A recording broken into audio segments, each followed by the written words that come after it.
안녕하세요. 네, 저희는 오늘 이제 로마서의 마지막 14, 15, 16 세 장을 함께 보도록 하겠습니다. 어제 봤던 이제 12, 13장에서 그리스도인으로서의 우리의 삶의 자세에 대한 이야기를 했죠. 또 공동체 안에서 그리고 또한 이웃에 대해서 우리가 어떻게 해야 되는지, 또 세상의 권세에 대해서 우리가 어떤 자세를 가지고 있어야 하는지에 대해서 바울이 로마 교회 성도들을 향해서 권면을 했고, 이제 14장에서는 공동체 안에서 로마 교회 안에 있었던 어떤 문제에 대해서 실제적인 조언을 합니다. 그것은 바로 음식에 관련된 문제와 절기에 관련된 문제였습니다.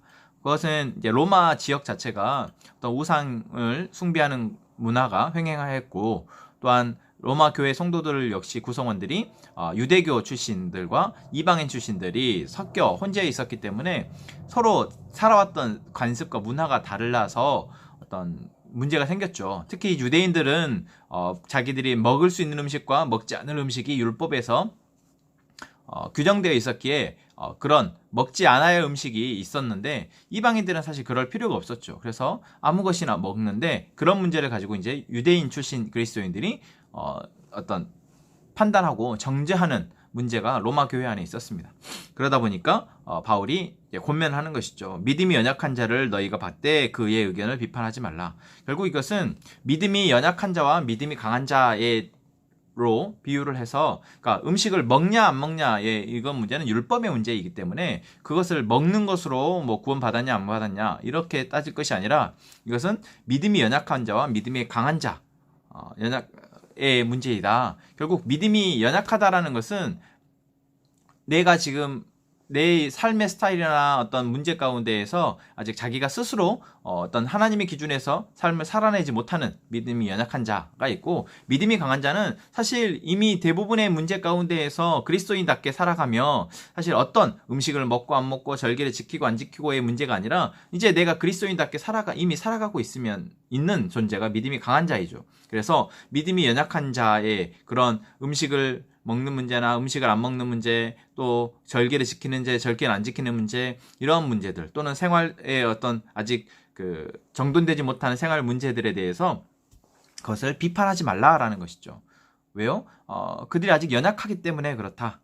그래서 비판하기보다 그들을 품어주고 그들을 위해서 계속 옆에서 중보해 주기를 바울이 권면하고 있습니다. 또한 13절에서부터도 그래서 다시는 서로 비판하지 말고 부딪힐 것이나 거칠 것을 형제 앞에 두지 말라. 그러니까 연약한 자가 넘어질 수 있는 이유가 여러 가지가 있죠. 그러니까 어린아이들이 걸음을 이제 막 걸음마를 뗐을 때 우리가 그 아이들을 걸음마 앞에 장애물이 될 것들을 치워주고 그 아이가 잡을 수 있도록 옆에서 손도 잡아주고 하잖아요. 그것처럼 믿음이 강한 자가 믿음이 연약한 자, 이제 그리스도를 알게 돼서 아직 그리스도인답게 살아가는 것이 버거운 사람들에게 그 앞에 거칠 것을 두지 마라. 거칠 것이라는 것은 음식 문제나 절기 문제나 어떤 뭐 주일 예배를 드리는 문제나 여러 문제들이 있겠죠. 아직 몸에 익지 않고 그것이 아직 자기의 중심이 되지 못한 것들이, 그래서 그런 문제를 가지고 그들이 시험 들게 하지 마라 라고 이야기하고 있습니다.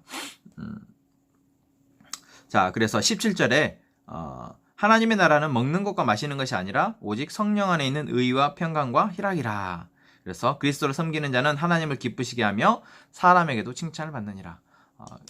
어쨌든 우리가 그리스도인으로서 뭔가 세상과 구별되어야 되는 것은 맞지만, 구별되어지는 것이 어떤 그 율법으로나 의무로서 접근하게 되면 그것이 오히려 넘어지게 하는 요인이 된다라는 것이죠. 그래서 성령을 따라가고 성령의 인도하심 통해서 자연스럽게 성장하게 되어지고 성숙하게 되어지면서 그들이 세상으로부터 자연스럽게 구별되어질 수 있도록 이것을 권면하고 있습니다. 또한 15장도 그렇습니다. 15장도 믿음이 강한 우리는 마땅히 믿음이 약한 자의 약점을 담당하고 자기를 기쁘게 하지 아니할 것이라. 믿음이 강한 자가 믿음이 약한 자의 약점을 담당해줘라. 또한 2절에도 이웃을 기쁘게 하되 선을 이루고 덕을 세우도록 할지니라. 결국 그리스도인들이 가져야 할 가장 마음의 중심은 하나님의 주신 마음으로 선을 행하고 덕을 이루는 것이다 라고 이야기하는 것이죠. 자, 그리고 이제 그 이야기를 15장에서 계속해서 이어서 하고요. 15장 14절부터는 이제 바울이 이 로마서를 쓰게 된 이유를 다시 한번 이야기하고 있습니다. 15절에 보면은 내가 너희로 다시 생각나게 하려고 하나님께서 내게 주신 은혜로 말미암아 더욱 담대히 대량 너희에게 썼노니 이런 이 편지를 로마서 서신을 지금 쓰고 있는 이유를 이야기하고 있고, 이 바울을 통해서 바울이 지금 하고 있는 이방인들을 위한 사역에 대해서 설명을 하고 있습니다. 자기는 지금 계속해서 이방인들, 아직 복음이 들어가지 않은 사람들에게 가서 그리스도의 복음을 전하는 일을 하고 있다. 그러한 일을 쭉 하고 있다라는 이야기를 하고, 또한 22절부터는 내가 그런 과정 가운데서 로마 교회인 너희들을 꼭 방문하고 싶다. 그래서 그런 방문의 계획, 이런 이야기들을 15장 하반부에 하고 있습니다. 그리고 이제 30절부터는 그게 이제 이 15장 계속해서 그 이야기가 되어지고, 이제 16장에서는 마지막 인사를 하고 있죠. 인사하기 전에 16장 1절에는 갱그레아 교회에 있는 어떤 베베라는 한 자매를 로마 교회에 이제 소개하고 있습니다. 추천하는 것이죠.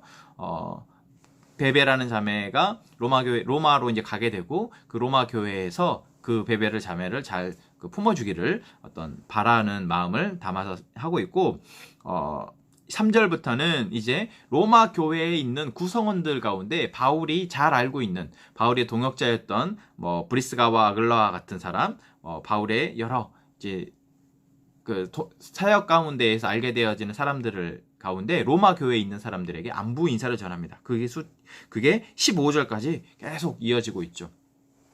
이러한 것들을 통해서 우리가 지역은 다르고 또는 이방인이든 유대인이든 신분은 다르고 하지만 결국 그리스도 안에서 한 가족임을 또한 바울이 알고 있고, 그런 마음으로 정말 처음 편지를 받을 로마 교회의 사람들이 사실 처음 편지를 받은 사람이잖아요. 바울과 대면해 본 적도 없고, 하지만 이렇게 가족처럼 누군가를 소개하고 또한 그곳에 있는 사람들에게 안부를 물을 수 있는 그런 그리스도 공동체, 가족 공동체임을 또한 이 바울의 이런 인사를 통해서도 또 저희가 볼 수 있었습니다. 그리고 17절부터 이제 20절까지는 어떤 이단의 무리들에 대해서 조심하라라는 이야기를 하고 있죠. 형제들아, 내가 너희를 권하노니 너희가 배운 교훈을 거슬러 분쟁을 일으키거나 거치게 하는 자들을 살피고 그들에게서 떠나라. 그러니까 이단이나 또는 교회를 획책하는 자들, 교회를 무너뜨리게 하는 자들에게서 그들을 주의하라라고 이야기하고 있습니다. 자, 그리고 이제 21절부터는 바울과 함께 동역하고 있는 디모데나 또 누기오와 야손과 소시바드와 같은 사람들이 로마 교회의 사람들에게 안부를 묻더라라는 그런 이야기를 하면서 이제 편지가 마쳐집니다. 이렇게 로마서가 끝이 납니다. 여러분, 로마서 바울이 아직 한 번도 가본 적이 없는 로마 지역에 있는 이미 세워져 있는 교회에 편지를 하고 있습니다. 바울이 15장에서 자기는 그런 얘기를 하죠. 내 그리스도 이름을 부르는 곳에는 복음을 전하지 않기를 힘썼다. 그러니까 그리스도가 전해진 곳에는 이미 자기는 복음을 전하지 않는다.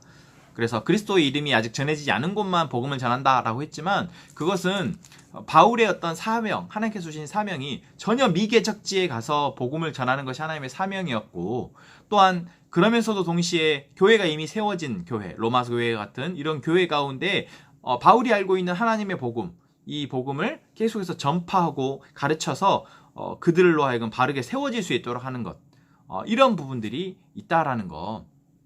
그래서 우리는 바울의 정말 자기의 회심한 이후의 전 생애를 들어서 하나님 나라의 복음이 전해지지 않은 곳에 복음을 전하고, 또한 그 복음으로 교회가 세워지고, 또한 그 세워진 교회 가운데 흔들리는 요소들을 계속해서 살피고 그들을 도왔던 이런 바울의 모습이 로마서에 잘 나타나 있다라는 것을 저희가 보고, 또 앞으로 저희가 읽게 될 서신서 가운데에서도 각 교회마다 바울이 했던 이야기들을 저희가 보면서 우리 교회에 주신 하나님의 메시지, 또는 우리의 삶에 주시는 하나님의 메시지로 잘 받을 수 있었으면 좋겠습니다. 네, 로마서 여기서 마치겠습니다.